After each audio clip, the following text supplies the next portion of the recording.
Chapter 13. Not at Home. In the meanwhile, the dwarfs sat in darkness, and utter silence fell about them. Little they ate, and little they spoke. They could not count the passing of time. They scarcely dared to move, for the whisper of their voices echoed and rustled in the tunnel. If they dozed, they woke still to darkness and to silence going on unbroken. At last, after days and days of waiting, as it seemed, when they were becoming choked and dazed for want of air, they could bear it no longer. They would almost have welcomed sounds from below the dragon's return. In the silence they feared some cunning devilry of his, but they could not sit there forever. Thorin spoke. "Let us try the door. I must feel the wind on my face soon or die. I think I would rather be smashed by Smaug in the open than suffocate in here." So several of the dwarfs got up and groped back to where the door had been, but they found the upper end of the tunnel had been shattered and blocked with broken rock. Neither they nor the magic it had once obeyed would ever open that door again. "We are trapped," they groaned. "This is the end. We shall die here." But somehow, just when the dwarfs were most despairing, Bilbo felt a strange lightening of the heart, as if a heavy weight had gone from under his waistcoat. "Come, come," he said, "while there's life and hope, as my father used to say, and third time pays for all. I am going down the tunnel once again. I have been that way twice, when I knew there was a dragon at the other end. So I will risk a third visit when I am no longer sure. Anyway, the only way out is down. And I think this time you had better all come with me." In desperation they agreed, and Thorin was the first to go forward by Bilbo's side. "Now be careful," whispered the hobbit, "and as quiet as you can be. There may be no Smaug at the bottom, but then again there may be. Don't let us take any unnecessary risks." Down, down they went. The dwarves could not, of course, compare with the hobbit in real stealth, and they made a great deal of puffing and shuffling, with echoes magnified alarmingly. But though every now and again Bilbo in fear stopped and listened, not a sound stirred below. Near the bottom, as well as he could judge, Bilbo slipped on his ring and went ahead. But he didn't need it. The darkness was complete, and they were all invisible, ring or no ring. In fact, so black was it that the hobbit came to the opening unexpectedly, put his hand in the air, stumbled forward, and rolled headlong into the hall. There he lay downward on the floor and didn't dare get up, or hardly even to breathe. But nothing moved. There was not a gleam of light, unless, as it seemed to him, when at last he slowly raised his head, there was a pale white glint above him and far off in the gloom. But certainly it was not a spark of dragon fire, though the worm stench was heavy in this place, and the taste of vapor was on his tongue. At length Mr. Baggins could bear it no longer. "Confound you, Smaug, you worm! Stop playing hide-and-seek. Give me a light, and then eat me, if you can catch me." Faint echoes ran around the unseen hall, but there was no answer. Bilbo got up and found he did not know in what direction to turn. "Now, I wonder what on earth Smaug is playing at," he said. "He is not at home today, or tonight, or whatever it is, I do believe. If Oin and Gloin have not lost their tinder boxes, perhaps they can make a little light and have a look around before the luck turns. Light!" he cried. "Can anybody make a light?" The dwarves, of course, were very alarmed when Bilbo fell forward down the step with a bump into the hall, and they sat huddled just where he had left them, at the end of the tunnel. "Shh, shh," they hissed when they heard his voice. And though that helped the hobbit to find out where they were, it was some time before he could get anything else out of them. But in the end, when Bilbo actually began to stamp on the floor and screamed out, "Light!" at the top of his shrill voice, Thorin gave way, and Oin and Gloin were sent back to their bundles at the top of the tunnel. After a while, a twinkling gleam showed them returning, Oin with a small pine torch alight in his hand, and Gloin with a bundle of others under his arm. Quickly Bilbo trotted to the door and took the torch, but he could not persuade the dwarfs to light the others or to come out and join him yet. As Thorin carefully explained, Mr. Baggins was still officially their expert burglar and investigator. If he liked to risk a light, that was his affair. They would wait in the tunnel for his report. So they sat near the door and watched. They saw the little dark shape of the hobbit start across the floor holding his tiny light aloft. Every now and again, while he was still near enough, they caught a glint and tinkle as he stumbled on some golden thing. The light grew smaller as he wandered away into the vast hall, and then it began to rise, dancing into the air. Bilbo was climbing the great mound of treasure. Soon he stood at the top, and still he went on. Then they saw him halt and stoop for a moment, but they didn't know the reason. The reason was the Arkenstone, the heart of the mountain. So Bilbo guessed from Thorin's description, but indeed there could not be two such gems, even in so marvelous a hoard, even in all the world. Ever as he climbed, the same white gleam had shone before him and drawn his feet toward it. Slowly it grew to a little globe of pallid light. Now as he came near, it was tinged with a flickering sparkle of many colors at the surface, reflected and splintered from the wavering light of his torch. At last he looked down upon it, and he caught his breath.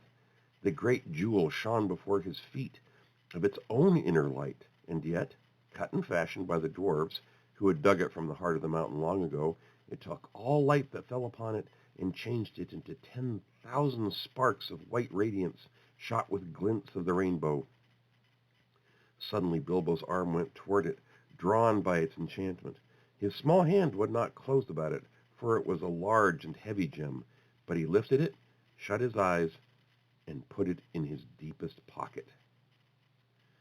Now I am a burglar indeed, he thought, but I suppose I must tell the dwarves about it sometime. They did say I could pick and choose my own share, and I think I would choose this, if they took all the rest. All the same, he had an uncomfortable feeling that picking and choosing was not really meant to include this marvelous gem, and that trouble would yet come of it. Now he went on again. Down the other side of the great mound he climbed, and the spark of his torch vanished from the sight of the watching dwarves. But soon they saw it far away in the distance again. Bilbo was crossing the floor of the hall. He went on until he came to the great doors at the further side, and there a draught of air refreshed him, but it almost puffed out his light. He peeped timidly through and caught a glimpse of great passages of the dim beginnings of wide stairs going up into the gloom, and still there was no sight nor sound of Smaug. He was just going to turn and go back when a black shape swooped at him and brushed his face. He squeaked and started, stumbled backward and fell. His torch dropped, head downward, and went out. Only a bat, I suppose, and hope, he said miserably. But what am I to do? Which is east, south, north, west?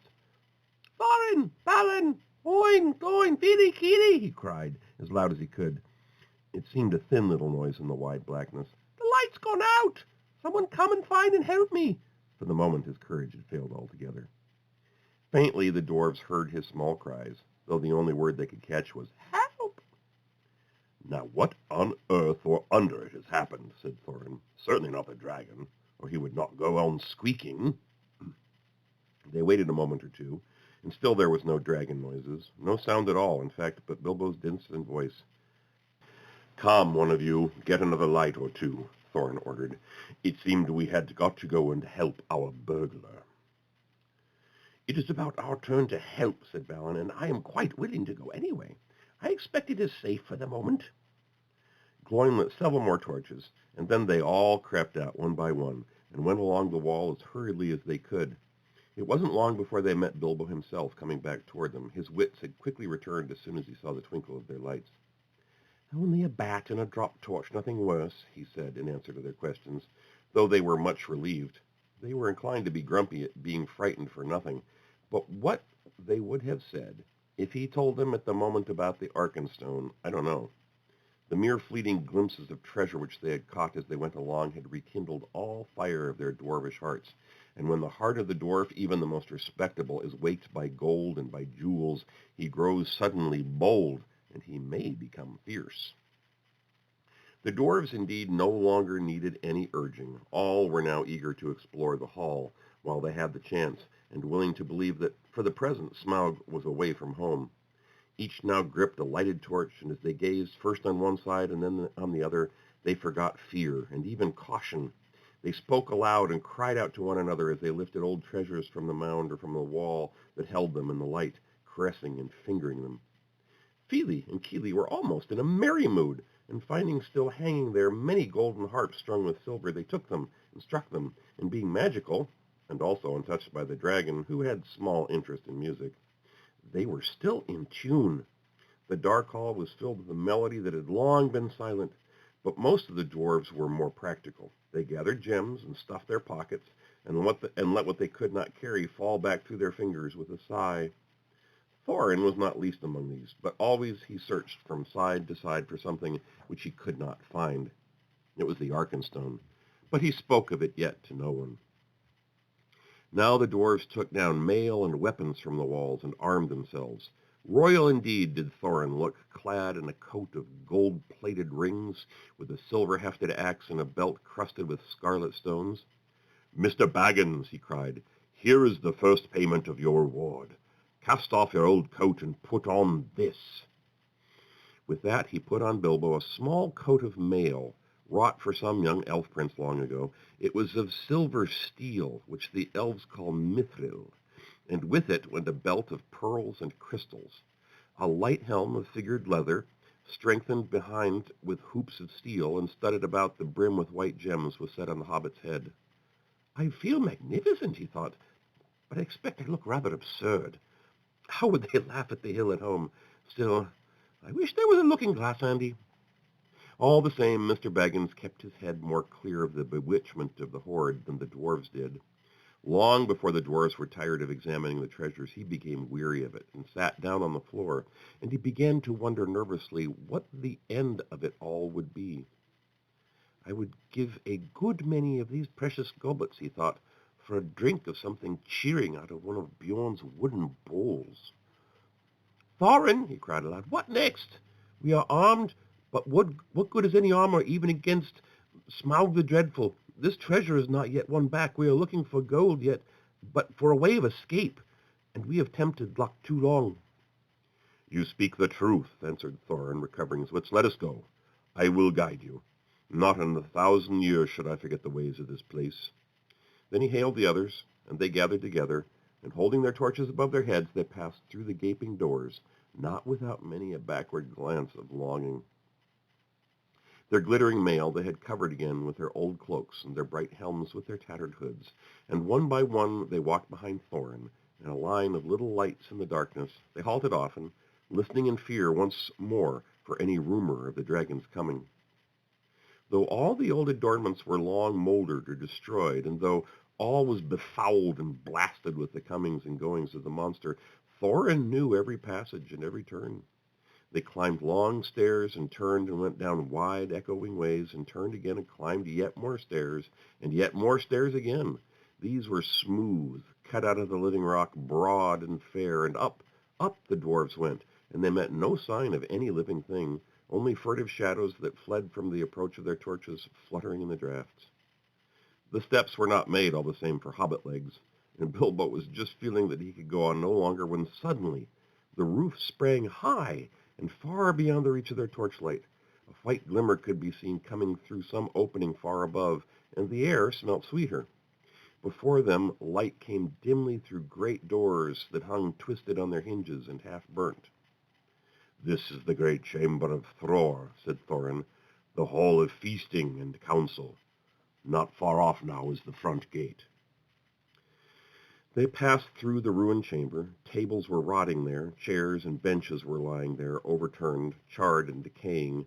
Skulls and bones were upon the floor amongst flagons and bowls and broken drinking horns and dust. As they came through yet more doors at the further end, a sound of water fell upon their ears, and the gray light suddenly grew more full. "There is the birth of the running river," said Thorin. "From here it hastens to the gate. Let us follow it." Out of a dark opening in a wall of rock there issued a boiling water, and it flowed swirling in a narrow channel carved and made straight and deep by the cunning of ancient hands.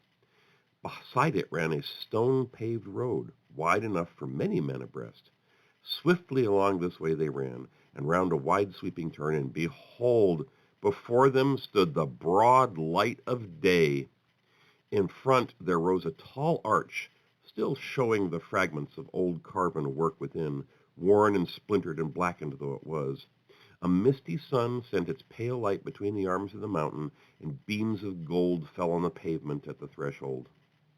A whirl of bats frightened them from slumber from their smoking torches flurried over them. As they sprang forward, their feet slithered on stones, rubbed smooth and slimed by the passing of the dragon. Now before them the water fell noisily outward and foamed down toward the valley. They flung their pale torches to the ground and stood gazing out with dazzled eyes. They were come to the front gate and were looking out upon Dale. "Well," said Bilbo, "I never expected to be looking out this door, and I never expected to be so pleased to see the sun again and to feel the wind on my face, but, oh, the wind is cold." It was.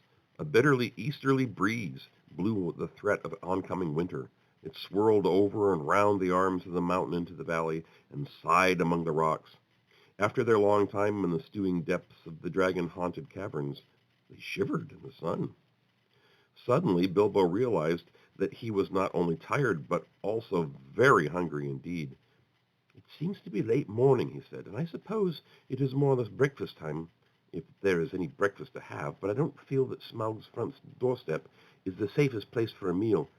Do let's go somewhere where we can sit quiet for a bit." "Quite right," said Balin, "and I think I know which way we should go. We ought to make for the old lookout post at the southwest corner of the mountain."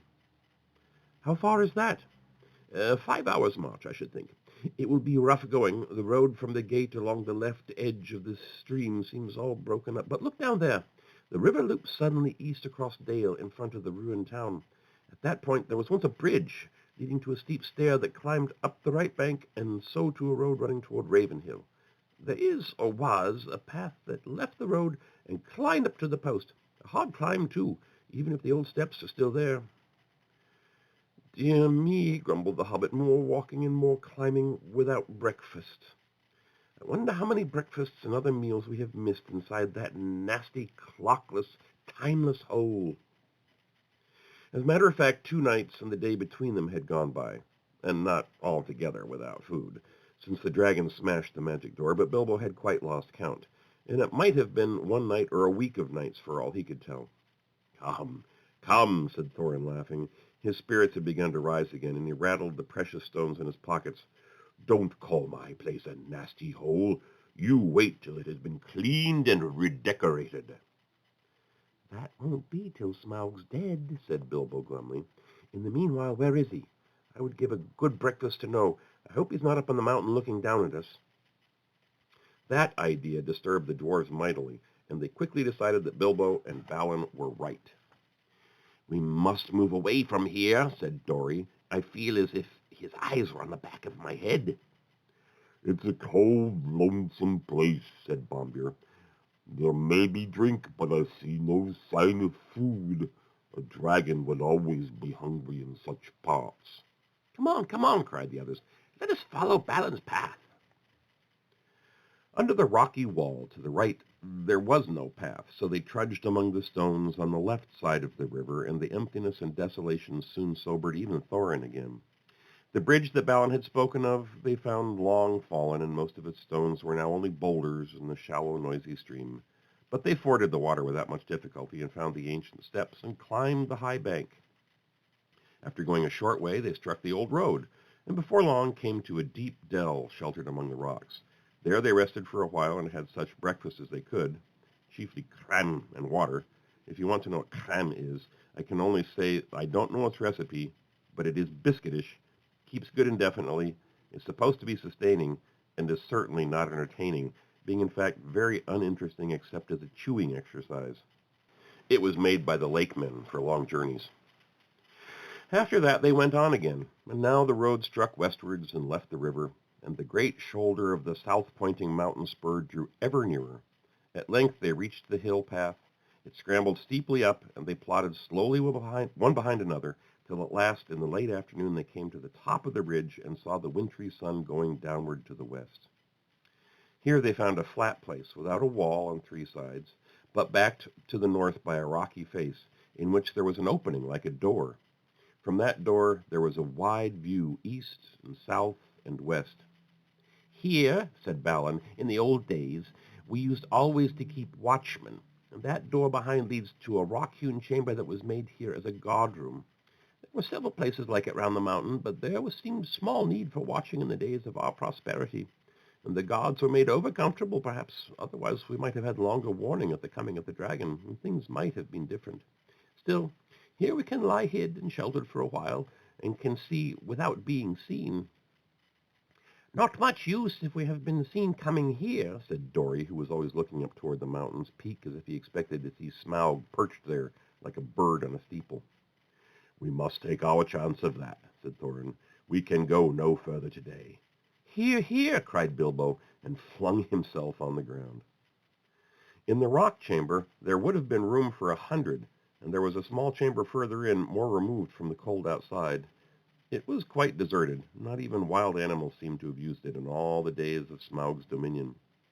There they laid their burdens, and some threw themselves down at once and slept, but the others sat near the outer door to discuss their plans. In all their talk they came perpetually back to one thing. Where was Smaug? They looked west, and there was nothing. And east there was nothing, and in the south there was no sign of the dragon. But there was a gathering of very many birds. At that they gazed and wondered, but there were no clear understanding of it when the first cold stars came out.